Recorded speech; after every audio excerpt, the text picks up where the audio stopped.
Olga, it's very nice to meet you. Thank you so much for your time today. I love the movie. Can you tell us a bit about the scale of it? Because obviously you've worked on big films before, but this one's pretty big as well. It's pretty big, it's true. I guess, you know, the other big one that I did was Quantum of Solace, but this one, I think it's just as massive. And what I liked about it is that it was a sci-fi film. I love sci-fi, and I've never been a part of one before, so that was exciting a new exciting thing to explore. And when I read the script, I loved that it was original, and the story was unique. I also met with Joe and I saw the images. He showed me the images of lots of things, because I couldn't imagine lots of things because they're totally new, they're futuristic. I didn't know what bubble ship was, and you know, the drones, the sky tower. And he showed me, you know, he came up with a graphic novel, and he showed me the visuals, and they were absolutely stunning.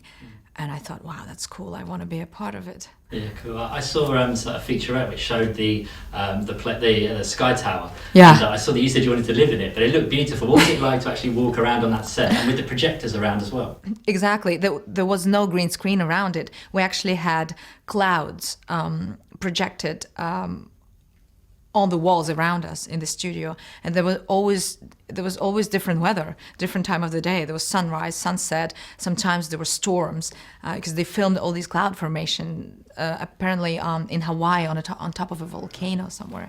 They've done a tremendous job, and yeah, being in Sky Tower was pretty cool. It was like you you believed that you were somewhere in the future, and maybe that's the type of the decor we're gonna have later, and it's a pretty cool apartment. I'd love to live there. Brilliant. And what's Joe like to work with as a director, and also your fellow cast? Because it's a very small, tight-knit cast, and I saw the credits at the end, and there's like 6-7 people on there. What was it like working with everybody else? I think we're an effective team. You know, it was great to work with everybody. You know, I feel honored to have worked with Tom, with Morgan, actors that I admire. They're amazing. I've always loved their work, and it's great also to discover that on set, when you work with them, they're just great, nice, open and welcoming people. Joe is great to work with. He's very sharp. He obviously has an amazing eye for visuals. He's a talented director. I hope we'll see more movies from him. I mean, the result of what he's made, you know, one thing is being on the set, and another thing is to watch the finished movie. And I was just amazed about how he put everything together. He's great. It's obviously an action-heavy movie as well. What was it like doing all the physical side of things? Did you pull in some of your Bond Girl techniques from that? Well, it's true that once you've done, well, actually, I can only speak for myself because my role was different.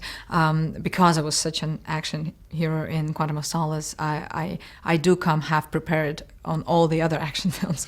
And it's true that, well, I had to train for a month before starting Oblivion. And there was a moment where I have to shoot a machine gun.